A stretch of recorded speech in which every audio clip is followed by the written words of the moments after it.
મહેતાને એવું લાગ્યું કે સ્વર્ગમાં મજા નથી, કારણ કે શ્રીમદ ભાગવતમાં એમ બતાવ્યું છે કે સ્વર્ગમાં એ બંને દ્વારપાળ ક્રોધથી ફફડતા હતા એમ લીધું છે, ત્યાં ક્રોધ પણ છે સ્વર્ગમાં. એટલા માટે નરસિંહ મહેતાએ કદાચ માંગ્યું ભગવાન પાસે કે થોડોક સમય માટે સ્વર્ગમાં રહીશું, ફરી પાછા મૃત્યુ લેખમાં આવતા રહીશું.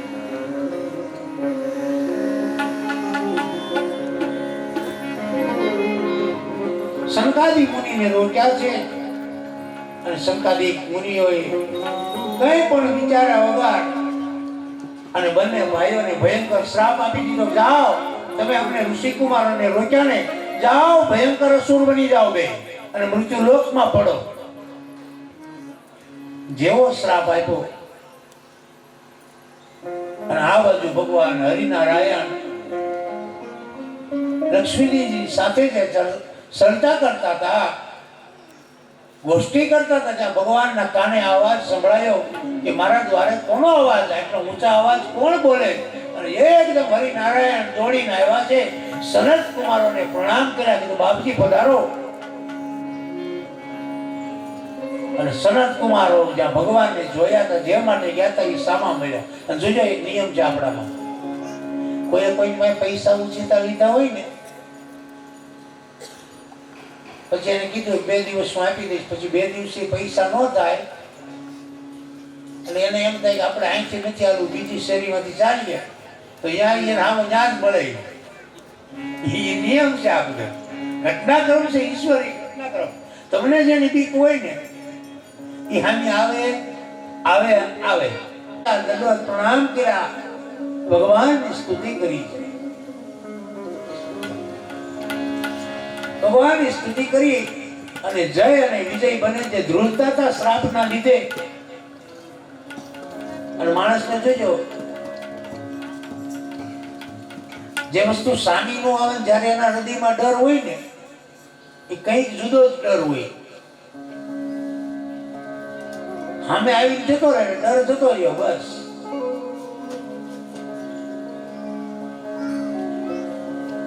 અને ભગવાને જ્યાં સાંભળ્યું એટલે ભગવાને જય વિજય ભગવાનને સ્તુતિ કરી, ઋષિ મુનિઓની ક્ષમા માંગી અને કીધું મહારાજ અમારી ભૂલ થઈ ગઈ, અમે આપને ઓળખતા નહોતા. એટલે ભગવાન હરિનારાયણે સંકાદિક ઋષિ મુનિઓને કીધું તમે આને કંઈક હવે એનો મોક્ષ થાય એવું પણ આપો, એને મુક્તિ મળી જાય એવું કંઈક આપો. ચારેય સનત કુમારોએ કીધું કે ભગવાન આ બે જે રહ્યા જય અને વિજય, ઈ જો તમારી સાથે વેરભાવ રાખશે, તમારી સાથે સતત વેર રાખશે તો 3 જન્મની અંદર એને મુક્તિ મળી જશે. પછી 3 જન્મ તો એને લેવા જ પડશે, કારણ કે અમે એને 7 જન્મનો શ્રાપ આપ્યો છે. અને જો તમારું ભક્તિ કરશે, તમારું ભજન કરશે તો એને 7 જન્મ ભોગવવાના. જો વેર રાખશે તમારી સાથે, વેર ભક્તિથી ચાલશે તો 3 જન્મોમાં એની મુક્તિ મળશે. એક સમાધાન થયું અને જય અને વિજયને ભગવાને આશ્વાસન આપ્યું, તમે મૃત્યુલોકમાં જઈને પડો, જાઓ, તમને મારવા માટે હું સ્વયં આવી. હે પરીક્ષિત,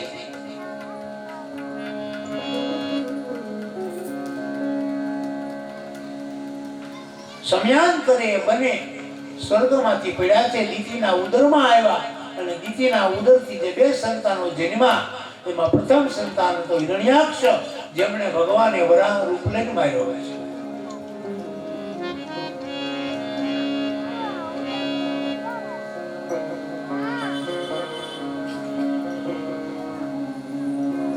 અને ત્યાર પછી હે પરીક્ષિત, બીજો દીકરો જેમને ત્યાં જન્મો હિરણ્યકશિપુ. અને હિરણ્યકશિપુને પોતાના ભાઈને માર્યો, એનું વેર કાયમ રહેવું જોઈએ. હું ઘણીવાર મારી કથામાં હું કહું છું, બાપે માર્યા વેર હોય ને તો ભાઈને ન છોડતા, કુટુંબને નહીં છોડતા. વ્યાસપીઠ તમને સમજાવે કે ભલે હોય વેર, રહેવું કુટુંબમાં, ભલે હોય વેર, રહેવું કુટુંબમાં, અને ભલે હોય દૂર તો ચાલવું સીધા રસ્તે, ભલે દૂર થાય પણ સીધા રસ્તે ચાલવું. ગાડી લઈને આપણે ભાવનગર જવું હોય તો કોક એમ કે ભાઈ આમ તમે લોથડા ગોંડલ ત્યાંથી સીધું શ્રીનાથગઢ ને ત્યાંથી આમ અમરેલી કુકાવા વાંક્યાથી નીકળી જાવ, ત્યાં ન જવાય, સીધા રોડે ચલાય. કારણ કે રસ્તામાં તમને સુવિધા મળે, કઈ તકલીફ થઈ હોય ત્યાં શું સુવિધા મળે તમને?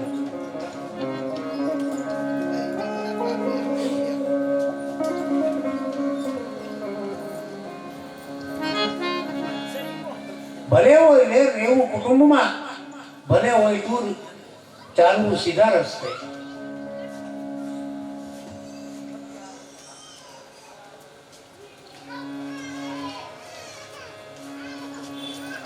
જય અને વિજયમાં પ્રથમને ભગવાને રણ્યાક્ષ બની આવ્યો એને ભગવાને વરાહ બની માર્યો છે. રહી કથા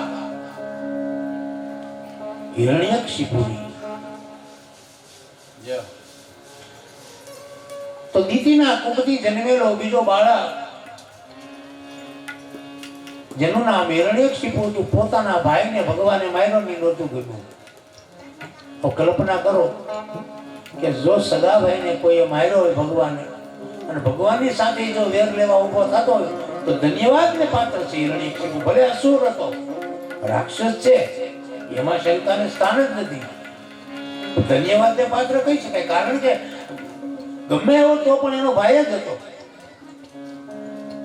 અને એના ભાઈનું મૃત્યુ એને બહુ તકલીફ પડી છે.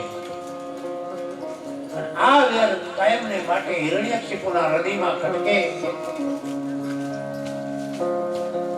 અને હિરણ્યકશિપુ અવારનવાર અનેક તરીકાઓ વિચારે કે કેમ કરી હું એક કઈ વાર પણ હરિનારાયણ જ્યારે મારા ભાઈનો બદલો લઉં પછી મને શાંતિ થાય. એક સમય એવો આવ્યો કે હિરણ્યકશિપુએ પોતાના રાજ્યની અંદર કોઈ રામ શબ્દ બોલે ને તો એને મારી નાખવા એવી જાહેરાત કરી દીધી. અને એવી જાહેરાત કરી દીધી કે મારા રાજ્યની અંદર કોઈ પણ જો ભગવાન હોય તો હું છું, બીજો કોઈ ભગવાન છે જ નહીં. હે રાજન, અનેક કાવા દવા કરવા છતાં પણ હિરણ્યકશિપુને સફળતા ન મળી. આખરે હિરણ્યકશિપુએ નિર્ણય લીધો હું તપશ્ચર્યા કરીશ અને ભગવાન પાસે બ્રહ્માજી પાસેથી વરદાન મેળવીશ અને હું હરિનારાયણને મારીશ. અને આપણા શાસ્ત્રોમાં તમે કલ્પના કરજો, જેટલા અસુરોએ ભગવાન પાસેથી વરદાન મેળવ્યા એટલા વરદાન આપણા ઋષિ મુનિઓએ નથી મેળવ્યા. અસુરો એમણે જેટલા ભગવાન પાસેથી વરદાન મેળવ્યા એટલા આપણા ઋષિ મુનિઓ, સાધુ સંતો, બ્રાહ્મણોએ એટલા વરદાન નથી મેળવ્યા. બાપુ, હિરણ્યકશિપુ તપશ્ચર્યા માટે ગયો છે, ખૂબ તપશ્ચર્યા કરી છે.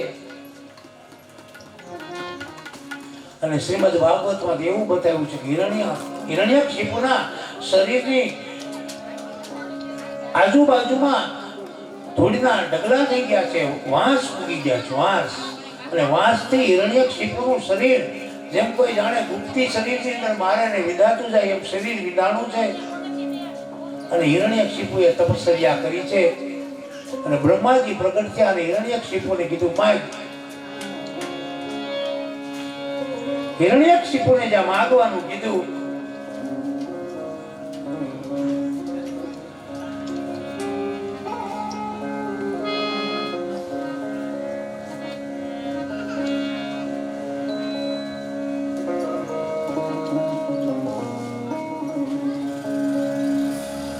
એટલે બ્રહ્માજીને કીધું મહારાજ મને અમર બનાવી દો. એટલે બ્રહ્માજીએ કીધું કે નહીં, એક ઘડીમાં મારું પણ મૃત્યુ છે, હું તને અમરનું વરદાન ન આપી શકું, તો બીજું કંઈક માંગી લે. અને હિરણ્યકશિપુએ ભગવાનને કીધું મહારાજ આપ જો વરદાન દેવા માંગતા હો ને તો હું જે માંગુ ને મને આપો. એટલે બ્રહ્માજીએ કીધું તું અમર નહીં બને પણ બીજા વરદાન માંગી લે. અને હિરણ્યકશિપુએ એવું ભગવાનને કીધું કે હું અસ્ત્રથી ન મરું, હું શસ્ત્રથી ન મરું, હું અસ્ત્રથી ન મરું, હું શસ્ત્રથી ન મરું. હું રાત્રે ના મરું કેમ કે દિવસે પણ ના મરું. બ્રહ્માજી કે તથાસ્તુ જા. પછી હું નરથી પણ ન મરું અને પશુથી પણ ન મરું. બ્રહ્માજી કે તથાસ્તુ જા.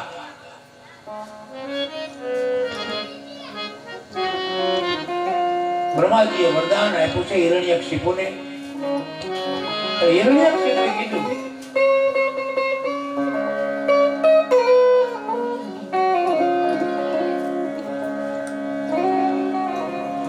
કે જા, તને મારું વરદાન છે, તે જે કીધું નહીં તને થશે.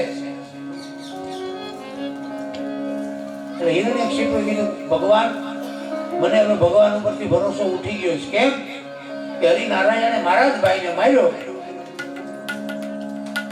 શું કામ માર્યો?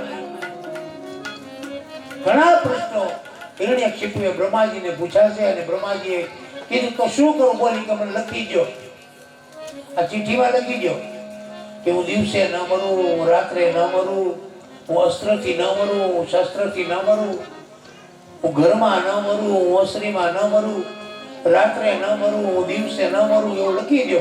બ્રહ્માજીએ લખી કીધું લે. અને જીવનમાં જ્યારે જ્યારે જે માણસને કંઈ મળે ને પછી અહંકાર વધે.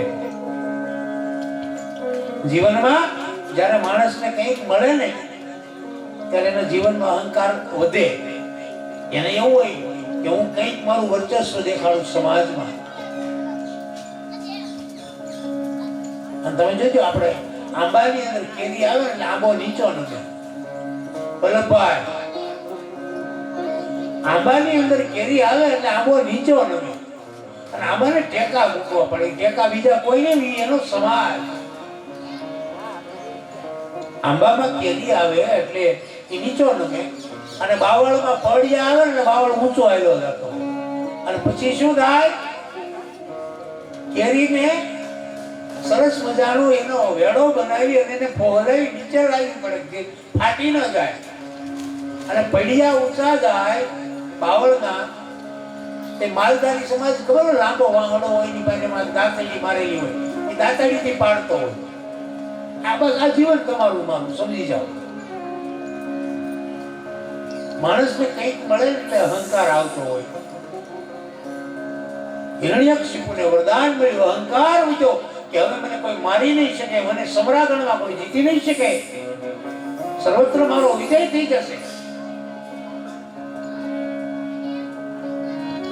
જે જગ્યાએ જાય હિરણ્યકશિપુ સામે જ્યાં કોઈ સામે લડવાની તૈયારી કરે છે, હિરણ્યકશિપુ પેલું લખાણ બતાડે બ્રહ્માજીનું. અરે આવું છે તારી પાસે કે નથી?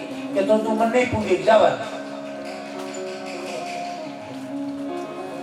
એમાં સમયાંતરે હિરણ્યકશિપુનો બહુ ત્રાસ વિધો છે. હિરણ્યકશિપુને જે દીતીને જે વરદાન આપેલું, ઋષિએ તારે ત્યાં એક મહાન ભક્ત પાકશે, તને શ્રાપની સાથે આશીર્વાદ પણ આપું છું. એટલે દીતીના દીકરા બે હિરણ્યાક્ષ અને હિરણ્યકશિપુ, અને હિરણ્યકશિપુને ત્યાં ભગવાનનો પરમ ભક્ત એવા પ્રહલાદજીનું પ્રાગટ્ય થયું છે. જીવનમાં માતાઓ બહેનો દરેકને કહું, સગર્ભા અવસ્થામાં તમે શાસ્ત્રનો સંગ કરજો. સગર્ભા અવસ્થામાં કોઈ વિદ્વાનનો સંગ કરજો. એની પાસેથી તમે કઈ તત્વ યા જ્ઞાન સાંભળશો ને તો એ સંતાન તમારા જન્મશે ને એ તમારા જગતમાં નામ રોશન કરશે. આ શાસ્ત્રની શાખાએ કહી શકાય. ગઈકાલે પણ મેં કીધેલું, રામચરિત માનસનો તમે અભ્યાસ કરજો. એ બાળકની અંદર મર્યાદા, એ બાળકની અંદર માતા પિતાનો પ્રેમ, એ બાળકની અંદર ભાઈ ભાઈનો પ્રેમ, જે સંતાન જન્મે ને એમાં એ સંસ્કાર ઉતરી જશે. પરંતુ અહીંયા તો કશ્યપુને કીધું, દેવી તમારા દીકરાને ત્યાં જે સંતાન થશે ને એ ભગવાનનો પરમ ભક્ત થશે અને તમારા આખા કુળને તારી દેશે.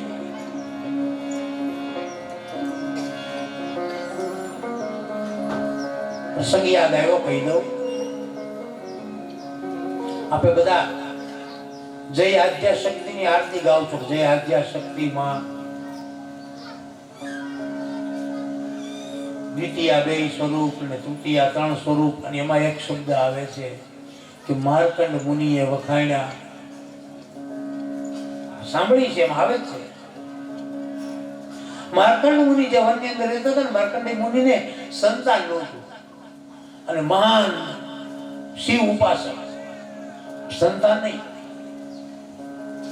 અને એની પત્નીએ એકવાર રોતા રોતા એના પતિને કીધું, મહારાજ, આપણે તમે ભગવાન શિવજીના પરમ ઉપાસક છો, અને શું ભગવાન આપણને સંતાન નહીં આપે? આપશે દેવી, નિરાત રાખો, શાંતિ રાખો.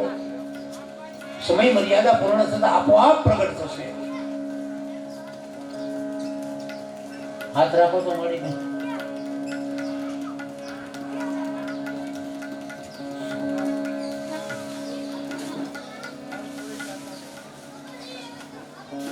માર્કંડેય ઋષિની પત્ની અવારનવાર કહે, મહારાજ, આપણે ત્યાં સંતાન થાય એવી ભગવાન શિવને તમે આરાધ કરો, એમની પાસેથી કઈ વરદાન મેળવો ને. બહુ અતિ જ્યારે એના પત્નીએ હઠ કરી, ત્યારે એક સમયે ભગવાન શિવજીનો આરાધ કરે છે માર્કંડેય મુનિ.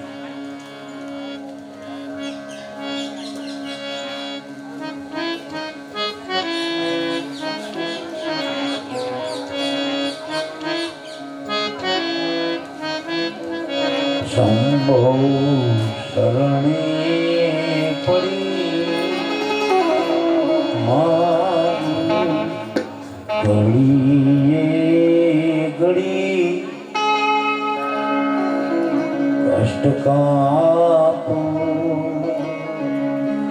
દયા કરી શિવ દર્શન પડી મારું ઘડીએ ઘડી કષ્ટ કાપો,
સ્તુતિ કરી. ભગવાન શિવજી પ્રગટ થયા અને માર્કંડેયને કીધું, માગ તે મને યાદ કર્યો, તું મારો પરમ ભક્ત છો અને યાદ રાખજો જીવનમાં ઘણી વાર હું કહું છું, તમે સાચા દિલથી જેથી પ્રાર્થના કરશો ને અને જો તમારા કામ ભગવાન કરે ન કરે ને તો હું એના સુધી કહી શકું તમારું આગળ મારું મોઢું, પણ ભાવ હોવો જોઈએ, શ્રદ્ધા હોવી જોઈએ, પૂર્ણ વિશ્વાસ હોવો જોઈએ, કાર્ય તમારા કાર્ય થાય જ.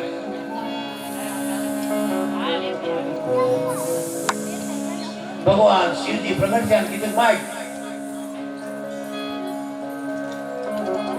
એટલે કીધું બાપજી હે કૈલાસપતિ ત્રિપુરારી મારે ત્યાં સંતાન નથી, આપ મારે ત્યાં દીકરો આપો. એટલે ભગવાન શિવજી કીધું કે માર્કંડેય એક જન્મ નહીં 7 જન્મ સુધી તારે ત્યાં સંતાન નહીં થાય. એટલે માર્કંડેય કીધું જો આવું જ બધું થતું હોય તો તમારી ભક્તિ મારે શું કામ કર્યું છે, મારે ત્યાં સંતાન આપો મને. એટલે ભગવાન ભોળાનાથ દેવી પાર્વતી કીધું તમારો પરમ ભક્ત છે અને તમારી પાસે માંગે અને તમે ના પાડો. એટલે ભગવાન શિવજીએ કીધું હું દેવી એને ત્યાં હું દીકરો આપીશ, પણ પેલા મને કસોટી કરવા દો. એટલે ઈશ્વર પ્રથમ કસોટી કરે છે અને પછી તમને મનવાંછિત આપે છે, માગો એ તમને આપશે. કસોટીમાંથી પાર થઈ જાઓ.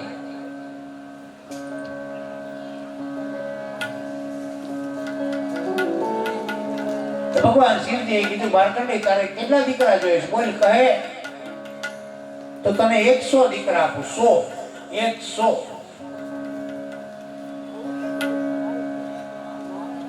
અને કહે તો 1 દીકરો આપું. એટલે માર્કંડેયજી કીધું મહારાજ આપ એમ કેમ બોલ્યા, કહે તો 100 આપો, કહે તો 1 આપું. એટલે ભગવાન શિવજીએ કીધું કે જે આ તમે 100 દીકરા જે આપવાનું કહો ને એ બધાની આયુષ્ય 100 વર્ષની છે અને 1 દીકરો જે આપવાનો છે ને એ દીકરાની આયુષ્ય ખાલી 5 વર્ષની જ છે. બોલ તારે ક્યાં દીકરા જોઈએ? 100 આપો, પણ એ બધા 100 જે દીકરા થશે એ બધા અવગુણના ભંડાર છે.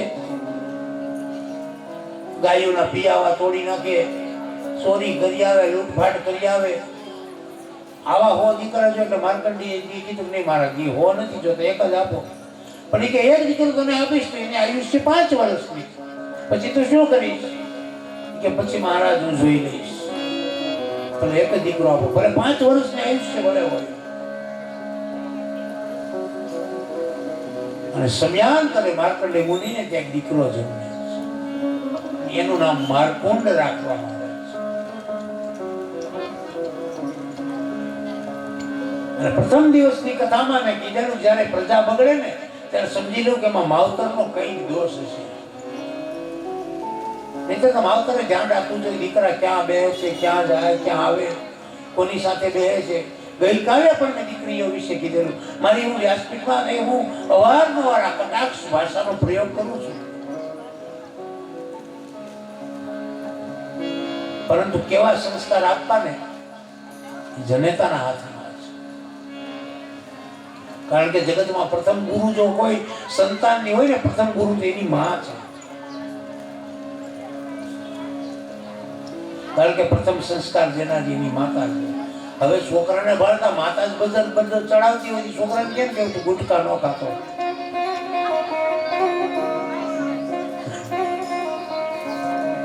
એ બાળક બાળે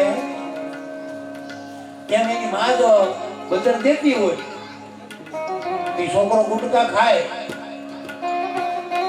અને ઈ જ માતા એને છોકરો હેરાન કરતા એમ કે કોઈ જાય કે તારો બાપ બાવો આવશે, એનો બાપ બાવો હોય છે. કાયમ કે હુઈ જા તારો બાપ મીંદડો આવશે. ક્યાં બિચારો બાપ અને ક્યાં બિલાડી. આ શબ્દ સમાજમાં બોલાય છે.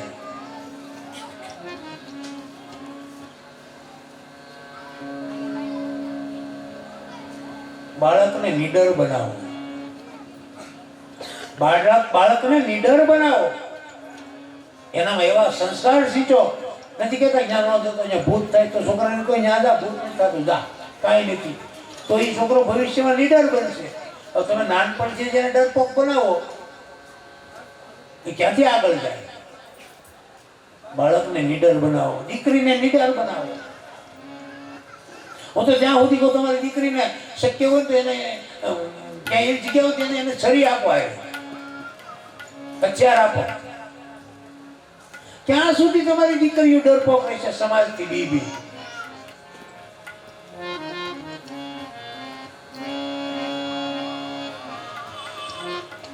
ઝાંસીની રાણી લક્ષ્મીબાઈ પોતાના સંતાનને પીઠ પાછળ બાંધી અને રણ સંગ્રામની અંદર કૂદી હતી. આવી બનાવો ને દીકરીઓને, શું કામ ડરાવો? નીડર બનાવો દીકરીઓને. આમું જોવે ને એની હાથ ફોડી નાખે ને એવી બનાવો દીકરીઓ. બસ તૈયાર સમાજમાં ક્રાંતિ આવશે, કઈક જાગૃતિ આવશે.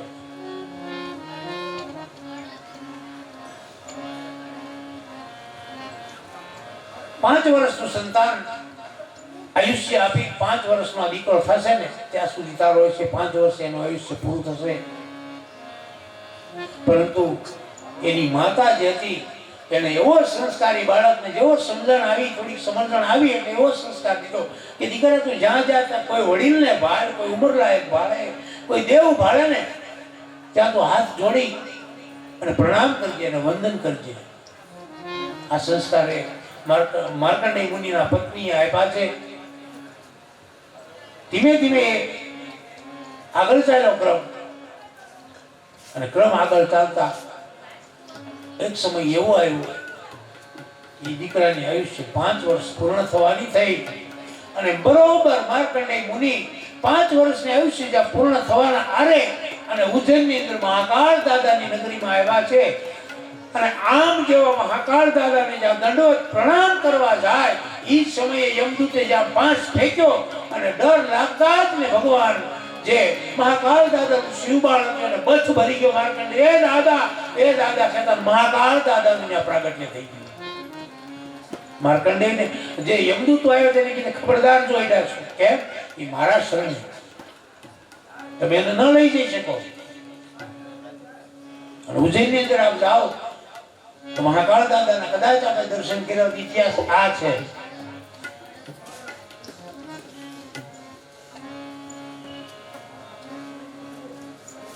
નિલેશભાઈ અમારી હાટો બનાવો ચીજ રાખજો રોજે રોજનું. ભલે તમે શરબત પાવ, ઠંડુ પાવ.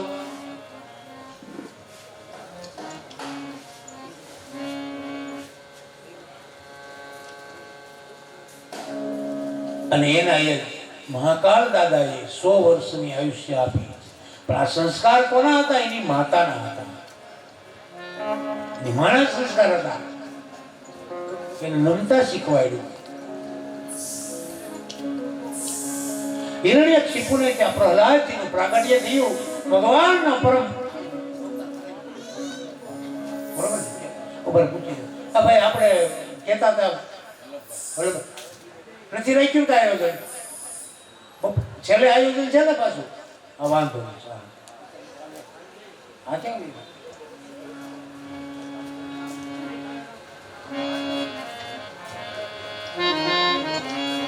પ્રહલાદનો જન્મ થયો છે. પ્રહલાદને નાનપણથી જ ભગવાનની ભક્તિમાં રસ હતો. કારણ કે ઋષિ મુનિઓનું વરદાન હતું એના પ્રપિતા કશ્યપનું કે હે દીદી તારા દીકરાને ત્યાં જે દીકરો જન્મશે એ ભગવાનનો પરમ ભક્ત હશે. અને બરોબર પ્રહલાદનો જન્મ થયો ને હિરણ્યકશિપુ એમ કહે ભગવાન હું છું તો એનો દીકરો વિરોધમાં હાલે નહીં. ભગવાન એક હરી પહોંચે છે, પરિભ્રમ છે. મારા પિતા તો નિમિત્ત છે, મારા પિતા ભગવાન નથી. તો એક જ ઘરમાં બાપ દીકરાનો વિરોધ થાય કેવું થાય? અને હિરણ્યકશિપુએ કીધું કે હજી તું માની જા, ભગવાનની ભક્તિ છોડી દે. અને પ્રહલાદજીના ગુરુ કોણ હતા? શ્રીવાય કુંભાર જ્ઞાતિમાં. કદાચ તમે તારાળા ગીરની અંદર ગયા હો ને તો હિરણ નદીના કાંઠે એ મંદિર છે ત્યાં શ્રીબાઈનું, શ્રીબાઈ માતાજીનું મંદિર. અને પ્રહલાદજી એ સમયમાં જ્યારે આપણે ભજન આવે છે કદાચ બેનો ગાતા પણ હોય કદાચ કે છાની છાની ભક્તિ શ્રીબાઈ કરતા હિરણ્યકશિપુનો ડર હતો.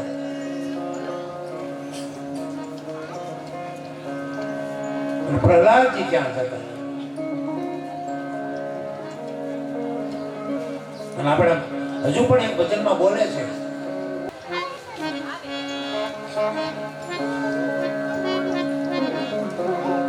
અને પ્રહલાદજી શ્રીબાઈ પાસે જતા અને શ્રીબાઈને કીધું તમે મારા ગુરુ.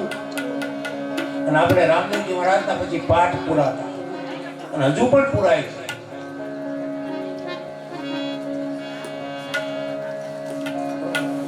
હાલો રે હાલો હાથલડી એ શણગારો હાલો હાલો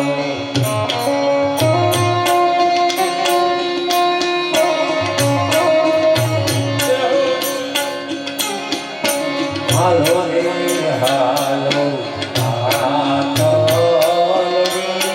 શણગારો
આ ભગવાનના 4 યુગ.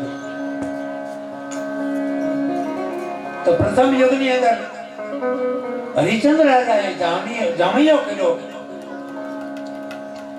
તો એના પત્ની તારામતીએ ભગવાનને વધાવ્યા. બીજો પાઠ ક્યાં ગયો?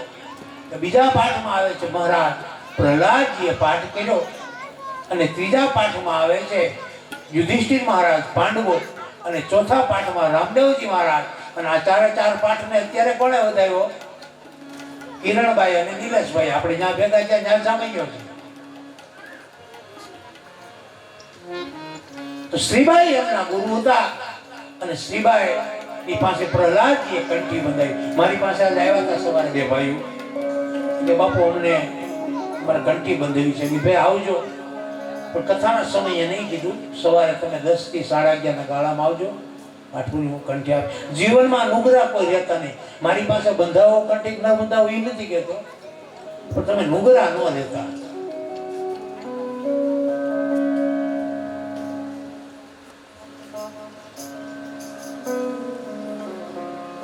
ભગવાનની ભક્તિ પ્રહલાદજી કરે.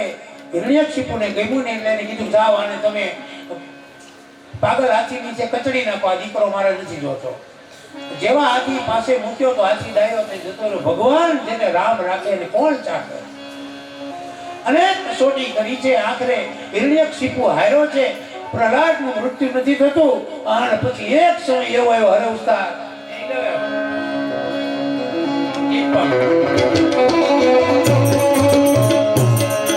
ધીમે ધીમે પ્રહલાદની ભક્તિ વધી છે. હિરણ્યકશિપુ પ્રહલાદને મારવા માટે અનેક પ્રયોગ કરે. પ્રહલાદ મરતો નથી અને એક સમયે એવો આવ્યો એક સ્તંભ બનાવ્યો છે.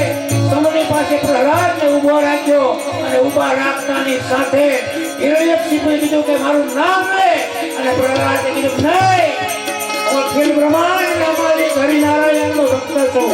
મારો ભગવાન હરિનારાયણ છે. અને હિરણ્યકશિપુને ક્રોધ આવ્યો. ક્રોધ આવતાની સાથે પાછું મારેલી ગદા એકદમ લઈને મારવા ગયો છે. પ્રહલાદ હટી ગયો. પિલરની અંદર ગદા ભટકાતાની સાથે અંદરથી ભગવાન હરિનારાયણ ભગવાન શ્રી વિષ્ણુ નરસિંહ રૂપે પ્રગટ થયા છે. વિશાળ અસ્ત્ર શસ્ત્ર ધારણ કરેલા એની આંખમાં અગ્નિ ક્રોધ છે. બોલ હરિનારાયણ નરસિંહ ભગવાન.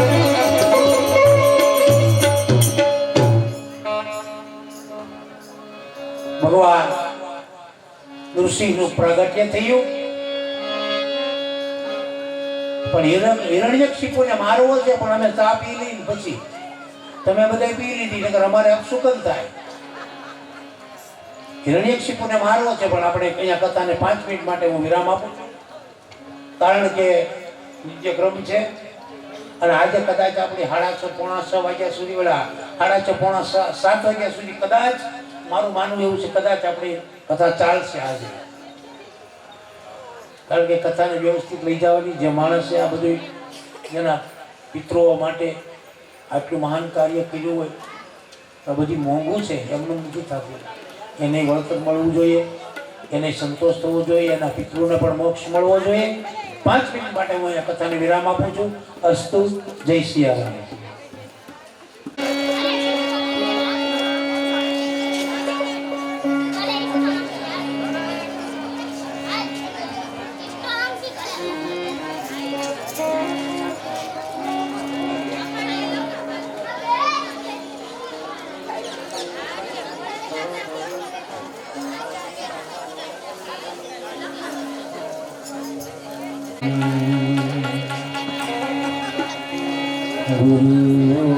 गुरुर्ब्रह्मा गुरुर्विष्णु गुरुर्देव महेश्वरा गुरु साक्षात् परिब्रह्म तस्मै श्री गुरुवे नमः.